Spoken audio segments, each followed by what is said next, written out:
झालं. माझ्या अगोदर अनेक जणांनी म्हणले की ही निवडणूक सर्वच पक्षांनी आदरणीय वहिनी साहेबांना बिनविरोध निवडून द्यावं आणि हीच खऱ्या अर्थानं या देशातील या महाराष्ट्रातील प्रथा परंपरा आहे की अशा पद्धतीनं एका कर्तृत्वान नेत्याचं अकाली निधन झालं. त्या वेळेस सर्व पक्ष एकत्र येऊन त्या कुटुंबातल्या व्यक्तीला बिनविरोध निवडून दिलेलं अनेक उदाहरण आहे. मी खरं तर वहिनी साहेबांचे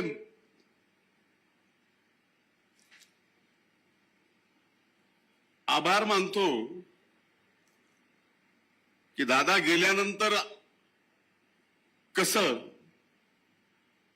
तर सर्वाधिक दुःख ज्याला आहे त्यांनी दुःख आपलं बाजूला सारलं आणि हा पूर्ण राष्ट्रवादी काँग्रेस पक्षाचा परिवार माझ्या दुःखापेक्षा मोठा आहे. मला त्या परिवाराच्या दुःखात या परिवाराला बाहेर काढलं पाहिजे ही जबाबदारी आपल्यासाठी वहिनी साहेबांनी घेतलेली आहे. आता ती जबाबदारी खऱ्या अर्थानं आपल्यावर आहे. आपण दादांवर किती प्रेम केलं, किती प्रेम आहे, आपण शेवटच्या श्वासापर्यंत राहील. पण अशा कठीण प्रसंगामध्ये ज्यावेळेस आपलं दुःख सारून वहिनी साहेब आपल्यासाठी आपल्या पाठीमागं त्या दुःखात उभ्या राहतात हे फार क्वचितच जमतं. आज वहिनी साहेब महाराष्ट्राच्या उपमुख्यमंत्री आहेत.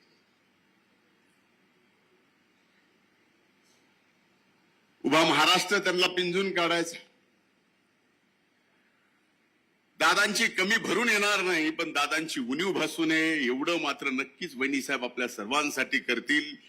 हा माझ्यासारखा मला मुलासारखं सांभाळणारा वहिनी असतील, दादा असतील, हा माझा विश्वास. आम्ही कोण, आमची काय ओळख, कुठल्या परिस्थितीत दादांनी आम्हाला जवळ घेतलं, त्यावेळेस जनमानसामध्ये आमच्याबद्दल काय चालत. सर्वात तरुण वयाचा वरिष्ठ सभागृहाचा विरोधी पक्ष नेते पदाची माझ्यासारख्याला जबाबदारी द्यावी. अनेक मान्यवर वरिष्ठ नेते ते पद भूषविण्यामध्ये चांगले लायक असताना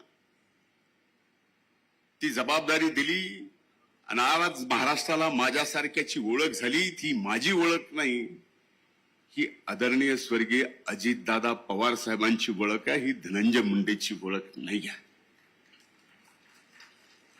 आणि आपल्यापैकी अनेक जण जे इथे आहेत ते दादांच्या प्रेमापोटी आलेत. आपल्याला सुद्धा कुठं ना कुठं जीवनातील कुठल्या ना कुठल्या वेळेवर दादांनी आपल्याला साथ दिली. दादा आपल्या पाठीमागं उभा राहील. आज ती साथ तेच पाठी राखे म्हणून आपल्या सर्वांना वहिनी साहेबांच्या पाठीमागे या निवडणुकीत उभं राहायचं. मला अनेक प्रसंग मला आठवतात पण आज बोलणं ते उचित नाही. बारामतीमध्ये आल्यानंतर नाही तर महाराष्ट्रात कुठंही पक्षाचा असो पक्षाविरहित असो दादा नाही तर दादांच्या फक्त स्वर्गीय दादा खाली लिहिलेल्या फोटोच्या समोर उभं राहून भाषण करावं लागतं. हेच फार मोठं दुःख माझ्यासारखं आपल्यालाही असं. प्रत्येकाच्या भावना आहेत, यातून बाहेर पडावं लागेल हे खरं आहे. स्वतःला मन सांगतंय की यातून बाहेर पडून सगळ्यांची सेवा आपल्याला करायची, हीच दादांनी शिकवण दिली आहे. त्या शिकवणीला आम्ही कमी पडणार नाहीत पण आपण सगळेजण यातून प्रयत्न करतोय. आजही माझ्यासारखा एक कार्यकर्ता सर्व पक्षातील नेत्यांना या व्यासपीठावरून आज वहिनी साहेबांसाठी आपण सर्वांनी वहिनी साहेबांना बिनविरोध निवडून द्यावं ही कळकळीची आणि विनम्रतेची विनंती सर्वच पक्षाला या ठिकाणी करतो. अनेक मान्यवरांनी ती केली आहे आणि मला खात्री आहे की महाराष्ट्राची ती परंपरा